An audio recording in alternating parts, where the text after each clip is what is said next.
Փաշինյանը անձը չէ, որ պետք է շարժման ավարտին դառնա վարչապետ։ 2018-ի իրադարձությունների մասնակիցներից շատերը լուռ են, չնայած վաղուց հասկացել են, որ սխալվել են։ Նրա կառավարման ամեն օրը ուղղակի վնաս է Հայաստանի Հանրապետության պետականությանը։ Ձայն տալով ՔՊ-ին կամ Նիկոլ Փաշինյանին ինքը ուղղակի ձայն է տալիս, որպեսզի հայ առաքելական եկեղեցին ենթարկվի ոչնչացման։ Մեկ մարդու էլ այնտեղ կնշանակեն, որպես կաթողիկոսի տեղապահ, ով հլու հնազան ձևով իրենց կենթարկվի։ Առաջիկա ընտրությունները ոչ թե իրենց քաղաքական կարիերայի մասին է, այլ բառի իմաստով Հայաստանի ապագայի։ Որևէ նախկին նախագահ չգա իշխանության։ Իրենց էջը վաղուց փակվել է։ Եթերում բաց խոսենք նախագիծն է, իմ հյուրը այսօր Միասնության թվեր կուսակցության պատգամավորության թեկնածու քաղաքագետ, կառավարման փորձագետ Լևոն Չուքակլյանն է։ Բարև ձեզ, Լևոն։ Բարև ձեզ։ Քաղաքական ասպարեզում կարծեք թե ձեր առաջին լուրջ քայլն է ընտրություններին մասնակցելը, բայց բավականին հարուստ փորձ ունեք հասարակական գործունեության առումով, ձևավորել եք երիտասարդական քաղաքացիական շարժումներ եւ որպես ակտիվ երիտասարդ նաեւ մասնակցություն եք ունեցել 2018 թվականի իրադարձություններին, որոնք իշխանության բերեցին այն անձին, որի դեմ ըստ էության այսօր պայքարում եք։ Լևոն, հետաքրքիր է, որ պահին հասկացաք, որ մարդը, որին ինչ որ մի պահի վստահել էիք, ձեր ապագան որպես երիտասարդ, ձեր երկրի պետության ճակատագիրը, ձեր երկրի սահմանները, այն չէ, հասկացաք, որ այն չէ։ Այս մարդը ավելին վտանգավոր է։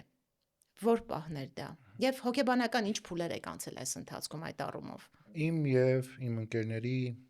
հասարակական եւ այդ ժամանակ դեռևս ուսանողական պայքարը 2017 թվականից է սկսվել, երբ որ վերադարձա բանակից, ծառայությունից եւ համասարանում տեղի ունեցող տարատեսակ անարդարությունները ուսման վարձի զեղչերից, երբ որ ապրիլյան պատերազմի մասնակիցներ որպես մեզ չէին ցանկանում ուսման վարձի զեղչեր տրամադրել, այնուհետև որոշակի հանգամանքներ քաղաքական ազատ խոսքը ճնշելու տեսանկյունից եւ այլն, մեզ ստիպեց, որպեսզի մենք նաեւ սկսենք տարատեսակ ուսանողական շարժումներ եւ դրանց միջոցով գործունեություն ծավալել, ու դրան զուգընթաց նաեւ 2018-ին մարտ-ապրիլ ամիսներին սկսվեց ճակերտավոր կոչված արդեն հեղափոխական գործընթացը, որին մեր մասնակցության գլխավոր իմաստը հենց ժողովրդավարության համար պայքարն էր եւ որոշակի կարճ ժամանակ անց դեռևս արդեն ապրիլ ամսին, երբ որ մի քանի անգամ շփումների մեջ մտանք Նիկոլ Փաշինյան անձնավորության հետ, արդեն պարզ էր իր պահվածքից, վարքագծից, խոսքից, իր մտերիմների եւ գործընկերների պատմություններից, թե քանի անգամ է քանի անձանց խաբել ու փորձել խաբեության միջոցով, մարդկանց մոլորեցնելու միջոցով, մանիպուլյացիաների միջոցով որևէ հաջողության հասնել։ Ես հենց այդ ժամանակ էր, երբ որ հանրային հայտարարեցի, որ այս հեղափոխական ներուժը պետք է ուղղված լինի արժեքների եւ ինստիտուցիոնալ ժողովրդավարության ամրապնդմանը, այլ ոչ թե ծառայի մեկ անձի իշխանության գալը, եւ վստահաբար պնդեցի, որ Նիկոլ Փաշինյանը անձը չէ, որ պետք է շարժման ավարտին դառնա վարչապետ։ Իմ շատ ընկերներ այն ժամանակվա գործընկերներ ինձ հրապարակավ մեղադրեցին հակահեղափոխական լինելու մեջ, տարատեսակ հեղափոխության դեմ քայլեր իրականացնելու մեջ, բայց իմ պնդումը հենց միայն կոնկրետ այդ անձի շուրջ էր, որ այս անձը գալու է եւ մանիպուլացնելու է ու խառնելու է ամեն բան։ Ներողություն, երբ էր դա։ 2018 թվականի ապրիլ ամսին, Այսինքն շատ արագ հասկացել եք այս, շատ արագ ճանաչել եք այս մարդուն։ Այս մարդու հետ շփումը արդեն ասենց ակնթարթորեն արդեն պարզ է իր վարքագծից, սովորական անգամ շարժուձևից, խոսքից, ամեն յուրաքանչյուր դետալը իր մտերիմների անգամ պատմություններից, երբ որ քանի անգամ է դեռևս 2014, 15, 16 թվականներին շատ մարդկանց խաբել, մոլորեցրել տարբեր հարցերի շուրջ, անգամ իր կուսակիցներին, տարատեսակ գործընկերների, բազմաթիվ այդպիսի պատմություններ կան։ Արդեն պարզ էր, որ ճիշտ ուղու վրա չենք, բայց ճիշտ ուղի էր հեղափոխական գործընթացը։ Ես երբևէ չեմ ամաչում եւ միշտ էլ պնդել եմ, որ այո, Հայաստանում այնպիսի մի համակարգ էր ձևավորել, որին ժողովրդի արձագանքը անհրաժեշտ էր ու կարեւոր էր, եւ դա պետք է լիներ, բայց ոչ այս անձնավորության ձեռքով, որը կարողացավ ճիշտ պահը օգտագործել, ամբողջը համախմբել իր ձեռքը եւ օգտագործելով հասնել իշխանության։ Ես այդ ժամանակ անգամ այդ խոսքերը ասելուց հետո համենայն դեպս հույս ունեի, որ որևէ բան այնուամենայնիվ կփոխվի եւ ես սխալ կլինեմ։ Իրոք լիահույս էի, որ ես սխալ եմ դուրս գալու եւ այս մարդը այդ աջակցությունը տեսնելով, այդ ամենը տեսնելով չի բռնի իր խաբեության ուղին, որը մինչեւ այդ էր, այլ կշարունակի որպես ժողովրդավար ղեկավար, ով կկարողանա իրոք դառնալ ղեկավար եւ առաջնորդել Հայաստանը դեպի փոփոխություններ։ Սակայն հենց այդ ժամանակվանից էր, որ մենք սկսեցինք հասարակական ինստիտուցիոնալ գործունեություն, փորձեցինք հենց քաղաքասարակության դաշտում դիրքավորվելով նպաստել փոփոխությունների իրականացմանը։ Եղածը եղած էր։ Բայց արդեն 2020 թվականի դեպքերը, դրանից հետո մեր գլխին եկած 3 պատերազմները, ոչ կոմպետենտ կառավարումը, ժողովրդավարության ներկայիս փլուզումը, որը շարունակվում է եւ ես կարծում եմ, որ մենք ուղիղ ճանապարհ ենք բռնել դեպի խորը ավտորիտարիզմ, ցույց են տալիս, որ այս մարդը միմիայն այստեղ է իր աթոռի համար, իր աթոռը պահպանելու համար եւ այս ամենը շատ པարզ գիտակցելով է, որ իմ պայքարի եւ մեր թիմի պայքարի գլխավոր օրակարգում է այս մարդուն այդ աթոռից հեռացնելը, որովհետեւ նրա կառավարման ամեն օրը ուղղակի վնաս է Հայաստանի Հանրապետության պետականությանը։ Լևոն, 2018-ի իրադարձությունների մասնակիցներից շատերը լուռ են, չնայած վաղուց հասկացել են, որ սխալվել են։ Շատերը իրենց անտարբերությունը, լռությունը, այսպես ասած, քաղաքականությամբ չզբաղվելը մեկնաբանում են նրանով, որ չեն ուզում նորից սխալվել։ Արդյոք սա ճիշտ մոտեցում է։ Այն մարդիկ, ովքեր որ իրոք դուրս էին եկել պայքարի, արժեքների եւ գաղափարի համար, նրանցից շատերին ճանաչում եմ։ Վստահ եմ, որ նրանցից որևէ մեկը, երբ որ հրապարակում լսեց Նիկոլ Վարչապետ գոչյունները առաջին անգամ, չտրվեց դրան։ Ես շատ իմ ընկերների գիտեմ, որ ովքեր հենց այդ բառից անգամ հրապարակը լքել են, հասկանալով, որ իրենց պայքարը գնաց մեկ այլ ուղղությամբ, եւ այդ մարդկանցից շատերը այսօր խոսում են։ Իսկ այն մարդիկ, ովքեր որ ձայն չեն հանում, անտարբեր են, չեն ցանկանում մասնակցել, ուղղակիորեն նախ առաջին հերթին ցանկություն ունեն տեսնելու մի ուժի, որը այս ներկայի եւ նախկին համակարգից դուրս կարողանում է հստակ առաջարկ ներկայացնել մարդկանց, հստակ դիրքավորվել եւ ընտրության հնարավորություն է տալիս։ Երկրորդ հերթին էլ կան իհարկե մարդիկ, ովքեր ես նրանց անվանում եմ լատենտ ԿՊ-ականներ։ Ինչի, որովհետեւ իրենք ավելի վտանգավոր են։ Ինչի, որովհետեւ իրենք տարբեր այլ դիրքերից բացահայտ չասելով, որ իրենք հենց բացահայտորեն աջակցում են քաղաքացիական պայմանագիր կուսակցությանը, սնվում են նրանց կերակրատաշտից եւ այլն, հանրայինորեն մանիպուլացնում են մարդկանց, հակաընդդիմադիր գործունեություն են ծավալում, կեղծ քարոզչություն են տանում, տարատեսակ պատերազմներ են հնարում եւ փորձում են այդ մոլորությունների միջոցով ուղղակի հնարավորություն տալ Նիկոլ Փաշինյանին վերընտրվելու, որովհետեւ եթե Նիկոլ Փաշինյանը իրենց սիրելի ղեկավարը վերընտրված է, ապա նրանց տեղը, ֆինանսական միջոցները եւ աղբյուրները ամբողջությամբ ապահովված են։ Իսկ վերադառնալով արդեն ընտրության հնարավորությանը, ես վստահ եմ, որ մենք այժմ հենց այն ուղու վրա ենք եւ արդեն իսկ կարողացել ենք մեր հայտով ցույց տալ մարդկանց, որ այո, արդեն 2026 թվականի հունիսի 7-ի ընտրություններին զուգահեռ մենք կարողացել ենք ձևավորել այն ուժը, որը կարող է լինել այդ այլընտրանքը, որովհետև մենք միացել ենք եւ սպասում ենք նաեւ այդ մարդկանց, ովքեր որ մինչեւ այժմ չեն գտել այդ ուժին, գալ, միանալ, քննարկել, թեկուզ նաեւ առողջ բանավիճել, հասկանալ ճանապարհը եւ գտնել լուծումներ այս համակարգից դուրս գալու։ Լևոն, նախընտրական քաղաքական դաշտը բավականին բազմազան է այս ընտրություններին։ Ինչով էր պայմանավորված ձեր ընտրությունը հենց միասնության թևերի հետ մասնակցելու ընտրություններին։ Ինչ ընդհանրություններ ունեք, գաղափարական, չգիտեմ, անձերն են միգուցե համակրելի ձեզ համար։ Ինչն էր հիմնական պատճառը։ Դեռևս 2023 թվականին, երբ որ մենք հասարակական գործունեությանը զուգահեռ սկսեցինք նաև ձևավորել դեպի քաղաքական ուղղություն բռնած նախաձեռնություն, Զարկերակ համազգային երիտասարդական նախաձեռնությունը, այնուհետև դրա հիմքի վրա ստեղծեցինք առաջ արժանապատվության շարժումը, որը միավորեց Հայաստանի տարբեր մարզերից 18-ից 35 տարեկան բազմաթիվ երիտասարդների, նրանց շարքում նաև դասախոսներ, փորձագետներ, տարատեսակ հասարակական կազմակերպությունների ղեկավարներ։ Մենք նաև զուգահեռ փորձեցինք բանակցել տարբեր քաղաքական ուժերի հետ, հասկանալու իրենց դիրքորոշումները, իրենց գնահատականները իրավիճակին եւ իհարկե ապագայի տեսլականը, որովհետեւ ոչ միայն կարեւոր է թե ինչպես ենք հեռացնում Նիկոլ Փաշինյանին այս միանձնյա իշխանության համակարգի վերջը ինչպես ենք տալիս, այլ նաեւ այնուհետեւ ուր է գնալու նաեւ Հայաստանը։ այս տեսլականը, նպատակները եւ մնացած ամեն ինչը մեզ համար շատ կարեւոր էր։ Մեր համար կարմիր գիծեր ներկայումս խորհրդարանում գտնվող 3 ուժերի հետ որևէ կերպ առնչություն չունենալը եւ բացի այս ուժերից մնացած գրեթե բոլոր կուսակցությունների, շարժումների, նախաձեռնությունների հետ բանակցությունների մի ամբողջ շղթա ենք անցել եւ դրանք տևել են շաբաթներ, օրեր, ամիսներ անգամ սակայն այդ բանակցությունները այդպես էլ չհանգեցրին այն արդյունքին։ Առաջին հերթին մենք չգտանք հստակ առաջարկներ, ինչպես ձևավորել ուժ իրենց պատկերացումներում, որը կլինի այլընտրանք, որը ձայներ չի փոշիացնի, հստակ ծրագիր եւ պլան կունենա, որը գաղտնի կերպով Նիկոլ Փաշինյանին չի աջակցի, որը Հայաստանը չի տանի ծայրահեղությունների ճանապարհով, մի աշխարհաքաղաքական բևեռից նետելով մյուս աշխարհաքաղաքական բևեռի գիրկը, որը չի նպաստի ադրբեջանացման գործընթացին եւ այլն, ու ի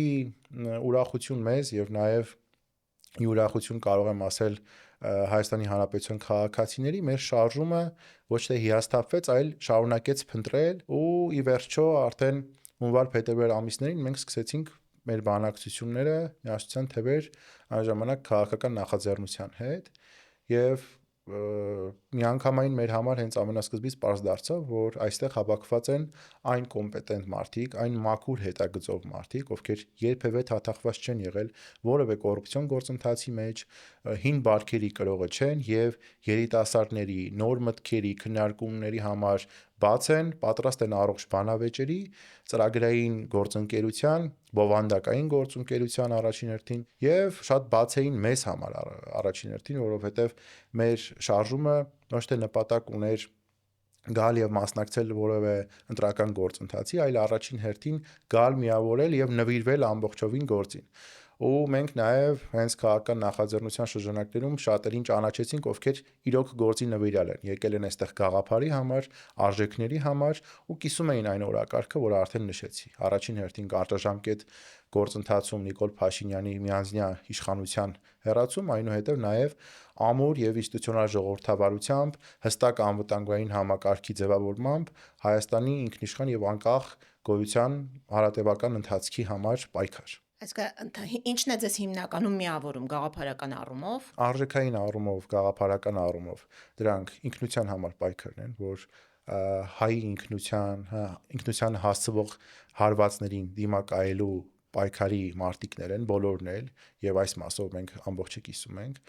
Նրանք այս արդեն մեր թիմակիցները բոլորն էլ ժողովրդավարությունը եւ ազատությունները դիտարկում են որպես արժեք։ Այստեղ չկա մարդ, ով որևէ անգամ իր մտքով կանցկացնի, որ կարելի ազատ խոսքը ճնշել, մարդկանց իրենց քաղաքական հայացքների համար հետապնդել, ընդդիմադիր թեկնածուների կալանավորել եւ այլն։ Եվ իհարկե սրանից զատ ամենակարևոր արժեքներից մեկը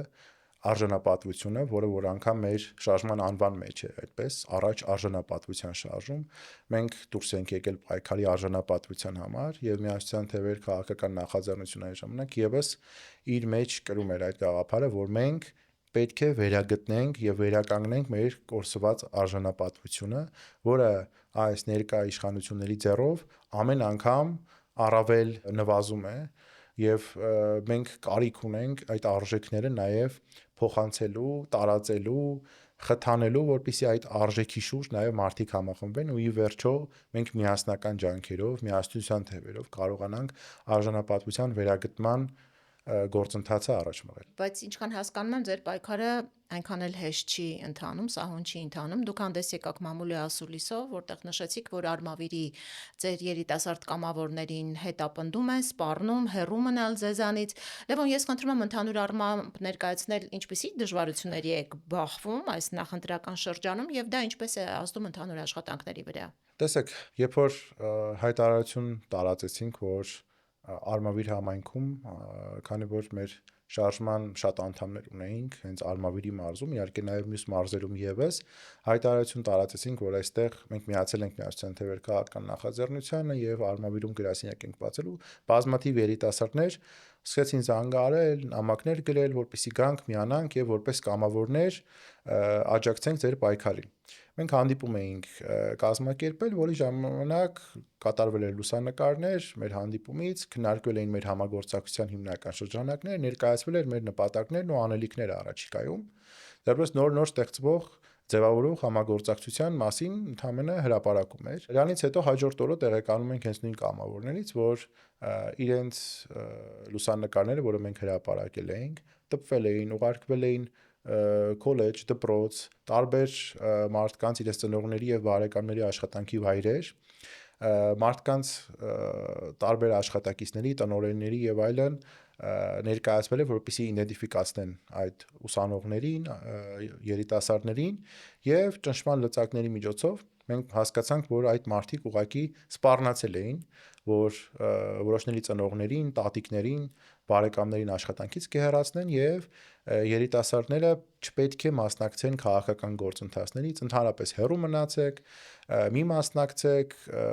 դուք վնաս եք տալիս եւ այլ այսպիսի նախադասություններ, սպառնալիքներ, ճնշումներ, սակայն կարեւոր է նշել, որ անգամ դրանից հետո մեզ միացող երիտասարդների թիվը չնվազեց, այլ ավելի շատացավ։ Երիտասարդներն էլ չընկրկեցին, մենք բազմիցս պատմում էինք, թե ինչպիսի ճնշումներ են եղել նաև մեզ վրա, երբ որ իրենց տարիքում էինք, 18-19 տարեկան, 21-22 տարեկան, թեկուզ երբ որ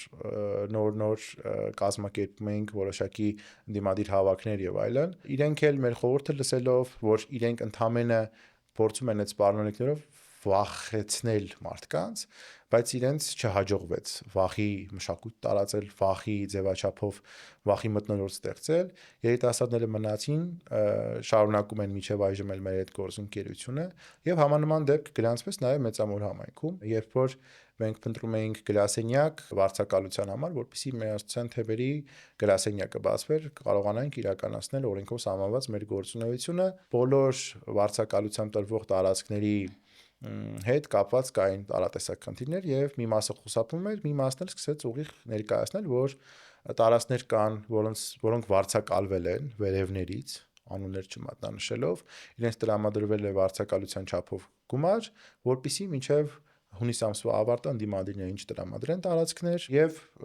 մի վարձակալի հետ երբ որ պայմանավորվեցինք արդեն որպեսզի տարածքը վերցնենք վարձակալության, բոլոր փաստաթղթերը պատրաստել իր կողմից տրամադրվեց, մեզ աջակցություն հայտնեց գործունեությանը եւ այլն, հաջորդ առավոտյան զանգահարեց եւ ասեց ուշացած վախեցած տոնով, գիտեք ինչ,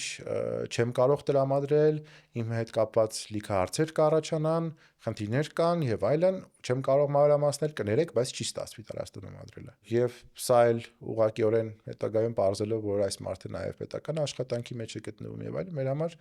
արդեն իսկ արժանահավատ կասկածի մակարդակում անգամ կարող էինք ենթադրել, որ ճնշումներ եղան նաև այս մարդու նկատմամբ։ Սա ցույց է տալիս, որ իշխանությունները վախեցած են արժանապատիվ մարդկանց խոսքից, միավորումից, որովհետև իրենք էլ գիտակցում են, որ արդեն իսկ մարդիկ հասկացել են, թե իրենք ով են, ինչ հրեշավոր գործունեություն են ծավալում մեր պետության ներսում եւ փորձում են ուղղակի հակաժողովրդավարական պայքարով, հակամրցակցային անարդար քայլերով խոչընդոտել մեր գործունեությանը, սակայն որևէ մեկը մեր շարքերում եւ վստահ եմ նաեւ Հայաստանի Հանրապետության արժանապատիվ քաղաքացիների շրջանակներում չի տրվելու այս վախի մթնոլորտին եւ այդ պայքարը ի վերջո հանգեցնելու է հաղթանակ։ Լևոն, քաղաքացիական պայմանագիր կուսակցության նախընտրական ծրագրումներ արված են կետեր, որոնք վերաբերում են այսպես կոչված հայ եկեղեցու բարենորոգմանը, նոր կանոնադրությանը, նոր կաթողիկոսի ընտրությանը եւ այլն։ Ես չեմ խոսում այն մասին, որ այս ամենը բացահայտ ուղղակի սահմանադրական կարգի տապալման մասին է խոսում, ոտնահարում է եկեղեցու ինքնավարությունը, խղճի, կրոնի, ազատության հիմնարար սկզբունքները եւ այլն, այլ բանի մասին եմ ուզում հարցնել։ Եկեղեցու դեմ այս չդադարող ագրեսիան, որը ամրագրված է նաեւ այս կուսակցության նախընտրական ծրագրում, ինչ ազդեցություն կարող է ունենալ ընտրողների հոգեբանության եւ վերջնարդյունքի վրա, որոնց գոնե մեծ մասը բոլոր սոցհարցումներով պահպանում է եկեղեցու նկատմամբ իր դրական վերաբերմունքը եւ այս սոցհարցումներով դարձյալ այդ հատվածի մեջ մեծ տեսակարար են կազմում երիտասարդները։ Ինչպես որ ժողովրդավարության անվան տակ ենք մենք գնում ուղիղ ավտորիտարիզմ, այնպես էլ բարենորոգումների անվան տակ Նիկոլ Փաշինյանը եւ իր քաղաքական խմբակը փորձում են մեր ինքնությանը հասցնել այն հարվածները, որոնք ուղիղ հայտարարվել են եւ ուղղորդվել են Ադրբեջանի կողմից։ Երբ որ Ադրբեջանից հնչում են հայոց եկեղեցու դեմ տարատեսակ հայտարարություններ, դրանցից անմիջապես հետո Նիկոլ Փաշինյանը հիշում է, որ կաթողիկոսի եւ մնացածի հետ կապված տարբեր հարցեր կան եւ ներկայացնելը որպես անձերի դեմ պայքար, սկսում է ամբողջ եկեղեցու դեմ հայ առաքելական Սուրբ եկեղեցին մեր ինքնության մի մասն է։ Այդ ինքնությունը պահող, միավորող օջախներից մեկը, կանթեղներից մեկը, որը եթե ուղղակիորեն մենք դնում ենք վտանգի տակ, վտանգում է նաև մեր ինքնության մասնիկը։ Յուրաքանչյուր հայ սա գիտակցում է։ Ու երբ որ Ադրբեջանից ուղղորդմամբ ինքը սկսում է նմանատիպ արշավ, սա ուղիղ հարված է մեր ինքնությանը։ Դրա միջոցով նա փորձում է թույլատնել այն գաղափարները, այն արժեքները, որ հայ մարդը կրում է իր հայրենիքի նկատմամբ սիրո, արժանապատիվ պայքարի, Արցախի նկատմամբ ունեցած վերաբերմունքի եւ իհարկե մեր ինքնությունը պահելու եւ իհարկե այս միջոցով համախմբված գործելու մասով։ Սա նաև ինչու է Ադրբեջանը սրա մասով անընդհատ պնդումներ իրականացնում, որովհետև շատ լավ գիտի, որ ազգային անվտանգությունը դա համալիր գործընթաց է։ Այդ համալիր գործընթացում ինչպես կարևոր է պարենային պաշարները, այնպես էլ նաև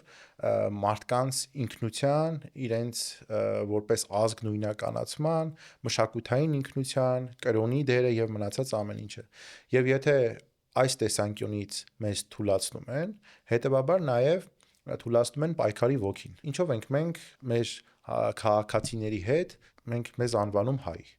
Առաջին հերթին օրինակ, որովհետև նույն լեզվով ենք խոսում, նույն կրոնն ենք 96% ավել պարագաներում ըստ հարցումների կիսում եւ բացի դրանից իհարկե մենք ունենք նույն հիշողությունը, նույն պատկերացումները մեր պատմության մասին, դեպքերի մասին, նույն ցավն ենք կիսում, նույն վերքերն են մեզ անընդհատ տանջում եւ իհարկե մտահոգում են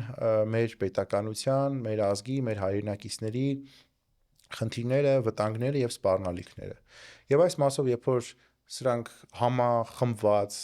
գործելակերպով փորձում են մեր ինքնությանը դիպչել, ուղիղ դիպչում են մեր ազգային անվտանգությանը։ Եվ այս գործընթացը ես այսպես համալիր եմ պատկերացնում ու սրանից ելնելով էլ կարող եմ ասել, որ Նիկոլ Փաշինյանը ուղղակիորեն սխալվեց։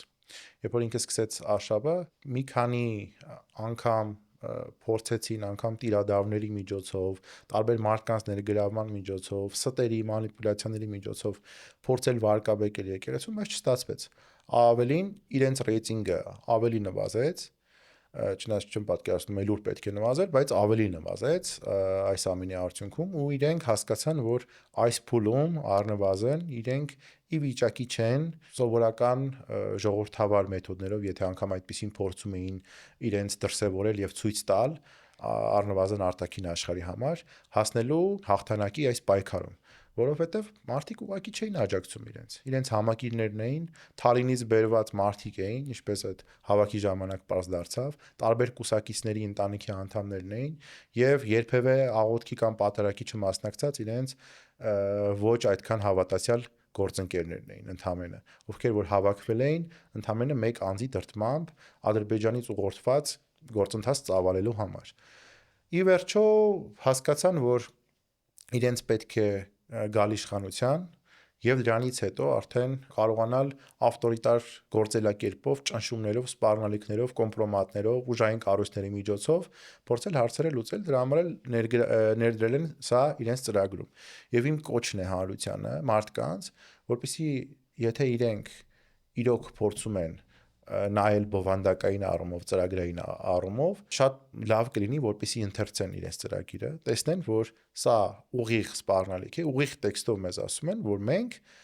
հայոց ինքնության դեմ պայքարի ենք դուրս գալու հնարավոր բոլոր մեթոդներով եւ այն մանդատ այն մարդիկ ովքեր որ կտան իրենց այս ամենի մեղսակիցն են դառնալ։ Լևոն, բայց այստեղ ուղղակի ես այդ հակասությունը չեմ հասկանում։ Մի կողմից դուք նշում եք, որ իրենք հասկացան, որ եկեղեցու դեմ պայքարը պարտվել են, բայց մյուս կողմից իրենք վստահությամբ այդ պայքարը ներառել են իրենց նախընտրական ծրագրում, այսինքն յուրաքանչյուր ընտրող, որը պիտի այդ ծրագիրը կարդա, պիտի տեսնի, որ ձայն տալով ՔՊ-ին կամ Նիկոլ Փաշինյանին ինքը ուղակի ձայն է տալիս, որպեսզի հայ առաքելական եկեղեցին ենթարկվի ոչնչացման, այսինքն ագրեսիայի, Այսինքն իրենց ձայնը ուղիղ հայ եկեղեցու դեմ է։ Ուզում հարցնել, ինչի վրա է Նիկոլ Փաշինյանի հույսը այս կետը գոնե իրենց նախընտրական ծրագրում ներառելու համար, որ իրենց ընտրողը չի կարդում ծրագիր, թե իսկապես հավատում է, որ հանրությունը, որի բոլոր սոցհարցումներով մեծ վստահություն ունի եկեղեցու հանդեպ, այնուամենայնիվ իր ատելությունը կիսում է։ Ուղղակի դա չեմ հասկանում, արդյոք սա սխալ հաշվարկ է։ Ներկա ժամանակներում ավտորիտարիզմի դրսևորման մի այսպիսի ձև կա, կոչվում է տեղեկատվական ավտորիտարիզմ։ Սրա մեջ մտնում են բոլոր մանիպուլյացիաները, մոլորեցնող ֆեյքային հարձակումները, ֆեյք նյուզերը, մնացած ամեն ինչը, որով մարդկանց ուղղակի քաղաքացիներին մոլորեցնում են, մի բանը ներկայացնում են լրիվ այլ բանի ներքո եւ դրա միջոցով իրենք ի վերջո, երբ որ ստանան որևէ տեսակի մանդատ, ուղիղ պնդում են անելը, որ Հայաստանի Հանրապետության քաղաքացին մեզ մանդատ է տվել պայքարելու եկեղեցու այս իբրև թե կեղծ խնդիրների դեմ եւ այդ բարենորոգումը ի վերջո հանգեցնելու է եկեղեցու հնազանդեցմանը Նիկոլ Փաշինյան անձին, այնտեղ նշանակելով իր որևէ խորհրդականի, երևի թե ինչպես տարբեր ֆեդերացիաներում են Արայիկ Հարությունյանին կամ մյուսներին դրել որպես համակարգող ղեկավար, եւ այդպիսի մեկ մարդու էլ այնտեղ կնշանակեն որպես կաթողիկոսի տեղապահ, ով հլու հնազանդ ձևով իրենց կենթարկվի, եւ ի վերջո եկեղեցու դերը հանրության կյանքում կնվազեցնեն այնքան, որ իր դերակատարումը, որը ունի միավորելու Արցախի խնդիրները բարձրաձայնելու, Հայաստանի հանդեպ սկսված եւ շարունակվող սպառնալիքները բարձրաձայնելու, Սփյուռքը միավորելու տեսանկյունից, այլևս չի ունենա եւ Նիկոլ Փաշինյանը շատ հանգիստ կարող է կատարել Ալիևի հետագա բոլոր առաջադրանքները։ Հետաքրքիր է, ինչպես է հատկապես Հայաստանի երիտասարդությունը զգում այն նավում, որի նավապետը Նիկոլ Փաշինյանն է, եւ ինչպիսին է ուզում տեսնել այդ նավապետին, ինչպիսի ղեկավար է ցանկանում տեսնել երիտասարդությունը, կոնկրետ ինչ ակնկալիքներ ունեն այն իշխանությունից, որը որոշելու է վաղվա Հայաստանի ճակատագիրը եւ իրենց ճակատագիրը շատ ուղղակի։ Բոլոր տեսակի սոցհարցումներով երիտասարդության շրջանում ամենացածրն է Նիկոլ Փաշինյանի վարկանիշը։ Սա ցույց է, որ երիտասարդները չեն ընդունում այս մարդուն, վստահ են, որ այս մարդը իրենց ապագան չպետք է որոշի։ Սակայն կա մի շատ կարևոր խնդիր։ Երիտասարդների մեծ մասը անտարբեր է եւ ամենաքիչն է մասնակցում ընտրություններին։ Հենց այս ամենից ելնելով, որ Նիկոլ Փաշինյանը հնարել է իր վարչաբենդը, մնացած տիկտոկները, սրտիկները, փորձում է իր սրտիկներով դյութել, հրավիրել երիտասարդներին, որ տեսեք, ես էլ եմ թրենդային, ես էլ եմ երիտասարդամետ, ինչ որ նոր նախագծեր կարող եմ իրականացնել, թմբուկ կարող եմ նվագել եւ այդ միջոցով փորձում է նրանց սիրտը շահել, սակայն ինքն էլ շատ լավ հասկանում է մասնակցությունից, նաեւ հանրային արձագանքներից, որ բացարձակ որևէ նոր խումբ, նոր երիտասարդներ, բացի իրենց կուսակիցներից, իրեն չեն միանում։ Երիտասարդների հետ շփումներն էլ, տարատեսակ քննարկումներն էլ պարզ ցույց են տալիս, որ երիտասարդները ակնկալիք ունեն ազատության ձգտող, արժանապատվություն եւ ինքնությունը պահող եւ իհարկե կամքի ուժ եւ պայքարի ուժ ցույց տվող մի նախաձեռնության քաղաքական շարժման, որը այս ամեն ինչին սառնասրտորեն մոտենում է եւ կարող է բոլոր հարցերը լուծել այնպես, որպեսզի երիտասարդությունը ոչ թե ամեն անգամ երիտասարդության արժեվ ամեն անգամ խնդիր դրվի դուրս գալու փողոց, լինել փոփոխությունների լոկոմոտիվը, չնայած ամեն պատմական ժամանակաշրջանում նրանք իրենց դերը շատ պատվով եւ արժանապատվությամբ առաջ են տարել, այլ ինքը կարողանա կենտրոնանալ իր կարիերայի զարգացման վրա, կրթական հարցերի, լավ մասնագետ դառնալու եւ իհարկե պետությունը եւ տնտեսությունը զարգացնելու վրա։ Մեզ պետք է կայունություն։ Երիտասարդը ցանկանում է սոցիալական, տնտեսական, անվտանգային կայունություն։ Եվ մեր քաղաքական ուժը հենց այս ամեն ինչը հաշվի առնելով ունի հստակ ծրագիր, որը ուղղված է հենց երիտասարդներին, երիտասարդ մասնագետներին եւ ունի այն ծրագիրը, որի միջոցով անվտանգային, սոցիալական եւ տնտեսական կայունությունը կձևավորվի եւ կդադարեն բոլոր տեղեկատվական մանիպուլյացիաները, fake news-երը եւ մնացած ամեն ինչը, որոնք անընդհատ մեր հասարակությանը սթրեսի են ենթարկում, ճնշում են եւ ի վերջո կա բազմաթիվ երիտասարդների խումբ, ովքեր որ ամեն անգամ գալիս են, հանդիպում են մեզ, քննարկումների մեջ են եւ խնդրում են, ասում են ժողովուրդ, մենք ձեր կողքին ենք, գալու ենք։ Հստակ է արդյոք, որ դուք որևէ քվե չեք տա այս մարդկանց, այս իշխանություններին, ձեզանից սպասում ենք, որ դուք կամքի ուժ կցուցաբերեք, պայքարի տոկունություն կցուցաբերեք եւ մենք էլ ձեզ հետ միասին փորձենք երիտասարդական համախմբամբ հասնել արդյունքի։ Ուղղակի այստեղ կարևորը հետեւյալն է. երիտասարդներին պետք է տեղեկացնել գործընթացների մասին, պետք է ներգրավել, մասնակցությունը ապահովել եւ խնդրել, եւ ես հիմա էլ բոլոր երիտասարդներին կոչ եմ անում եւ խնդրում եմ, գնացեք ընտրատեղամաս։ Անկախ կհամակրեք մեզ մեր ծրագիրը թե այլ ուժի, բայց գնացեք ընտրատեղամաս, որովհետեւ չպետք է թույլ տալ, որպիսի ձեր փոխարեն ուրիշները որոշեն, օտար երկրները որոշեն կամ արդեն իսկ այլ մարդիկ որոշեն, առավել բարձր տարիքի անձինք, ում շրջանում հենց չգիտես ինչու Նիկոլ Փաշինյանի վարկանիշը որոշակիորեն ըստ սոցհարցումների, որոնց այդքան էլ վստահություն չունեմ, որովհետև կարծում եմ նրա վարկանիշը շատ ավելի ցածր է, բայց ունի որոշակի տեսակի վարկանիշ։ Եթե դուք ընդդիմադիր եք, եթե դուք գտնում եք, որ մենք արժանապատվության եւ արժանապատիվ ընտրության հնարավորություն պետք է ունենանք, ապա կարեւոր է ձեր մասնակցությունը։ Լևոն, ինչ է կարծում։ Անդիմությունը գիտակցում է, որ առաջիկա ընտրությունները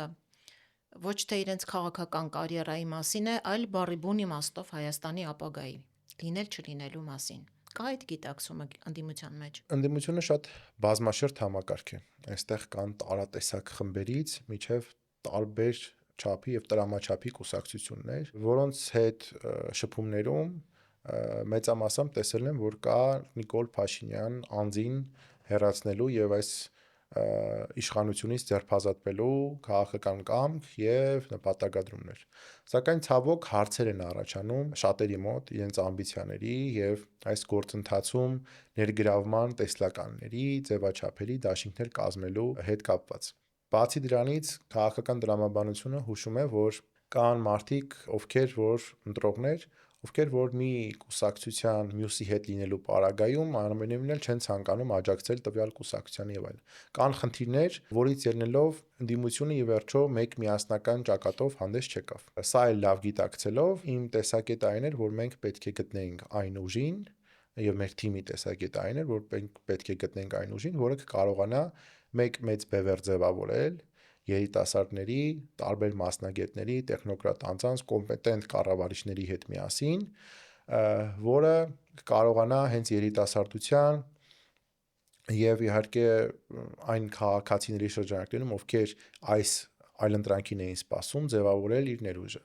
Մյուս ընդդիմադիր դաշտը աշխատում է իր ձևաչափում, ես վստահ եմ, որ իրենցից շատերն էլ կանեն ամեն բան, որպեսզի իրենց ձևավորած հարթակում իրենք էլ հաջողեն։ Եվ ի վերջո նաև շատ կարևոր է գիտակցել, որ մենք ունենք ծրագրային եւ տարբեր իհարկե ոչ համատեղվող կարծիքներ, լուծումներ, բայց մեկ օրակարգ կա եւ պետք է լինի, որ այս իշխանությունը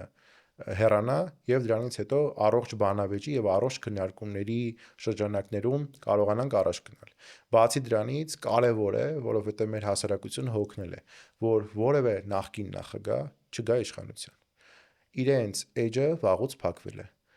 Հայաստանի Հանրապետության քաղաքացիները բազմիցս փողոցային պայքարով, ընտրություններով ցույց են տվել, որ այս մարդիկ ինչքան որ կառավարել են եւ ինչքան որ իշխել են, արդեն իսկ բավարար է եւ ներկայից եւ նախկինից բոլորը արդեն հոգնել են։ Մեզ պետք է նոր ուժեր, նոր համակարգ, նոր մտածողություն եւ հրաժարում հին բարքերից։ Լևոն, մայիսի 4-ին եւ 5-ին Երևանում պետք է կայանան Եվրամիություն Հայաստան Անդրանիկ գագաթնաժողովը, որին իշխանությունը պատրաստվում է որպես ժողովրդավարության բաստիոնում կայանալիք, այսպես ասած, դարի իրադարձություն։ Չէ՞ կարծում, որ ընդդիմությունը այստեղ եւս շատ լուրջ անելիք ունի, օրինակ կազմակերպել ակցիաներ, հանդիպումներ եվրոպացի հյուրերի հետ, նրանց ներկայացնելու ժողովրդավարության այն վիճակը, որը մեղմ ասած շատ հեռու է իրական եւ իրենց պատկերացրած ժողովրդավարությունից։ Ձեր քաղաքական ուժը, դուք ինչպես եք մասնակցելու այս միջոցառմանը, կան արդյոք որոշակի, այսպես ասած, պլաններ։ Մեզ համար Եվրոպական միությունը շատ կարևոր գործընկեր է։ Ինչպես նաև կարևոր գործընկերներ են տարածաշրջանի բոլոր պետությունները։ Այս հավասարակշռությունը եւ բալանսավորված համագործակցությունը շատ կարեւոր է բոլոր աշխարհաքաղաքական բևեռների հետ։ Սակայն Եվրոպական միությանը մենք պետք է ի ցույց դնենք, որ Հայաստանը ոչ թե ժողովրդավարության բաստիոն է, այլ ժողովրդավարությունը արդեն իսկ փլուզած եւ ժողովրդավարության անդադ հարվածներ հասցնող մի իշխանության ձեռքում գերի է, որը ձգտում է ժողովրդավարության, սակայն այդպես էլ չի հասնում։ Փակագծերը այդքան էլ չեն բացի, բայց իհարկե սպասեք մեզ, մենք ակտիվորեն մասնակցելու ենք այս գործընթացին, մենք ցույց ենք տալու ժողովրդավարության իրական դեմքը Հայաստանում եւ բարձրաձայնելու ենք այն բոլոր խնդիրները, սկսած ընդդիմադիր ղեկավարների կալանավորումից մինչեւ տարատեսակ քաղաքական ազատ խոսքի ճնշումներ եւ այլն։ Եվ այս ամենը վստահաբար պետք է բարձրաձայնել եւ ներկայացնել ամբողջ աշխարհին, որպեսզի այն կեղծ նարատիվները, որ Նիկոլ Փաշինյանն է ներկայացնում, որ աջակցեք մեր ժողովրդավարությանը, մեզ տրամադրեք ֆինանսական միջոցներ ժողովրդավարության համար պայքարելու, այդ ամենի անվան տակ նա իրականացնում է տարատեսակ բռնաճնշումներ ընդդիմադիր դաշտի նկատմամբ, ընդդիմադիրների նկատմամբ, ազատ խոսք եւ ազատության ձգտող քաղաքացիների նկատմամբ եւ այս ամենի վերջը պետք է տրվի։ Այդ աջակցությունը նա այլևս չպետք է ստանա, այլ հակառակը։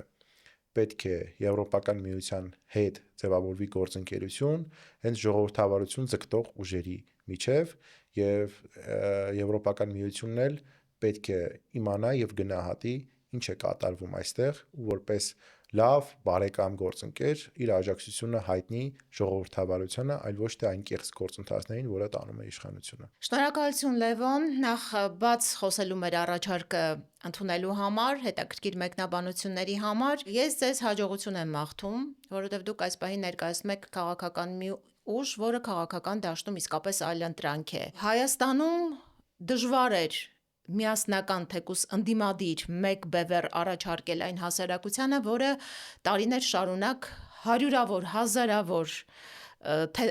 այսպես ասած, բաժանարար գծերով պառակտվել է։ Մարդիկ իսկապես տարբեր են մտածում եւ տարբեր ակնկալիքներ ունեն եւ քաղաքական դաշտից եւ առաջիկա ընտրություններից։ Դուք այս առումով այլընտրանք կարող եք լինել, հատկապես կարծում եմ երիտասարդների համար, որոնք որոշելու են Հայաստանի վաղվա ապագան։ Սիրելի հետևորդներ, հիշեցնեմ, որ իմ զրուցակիցը Միասնության թևեր կուսակցության падգամավորության տեխնացու քաղաքագետ, կառավարման փորձագետ Լևոն Չուկակլյանն էր։ Զրույցը վարեց Ալիսա Գևորգյանը։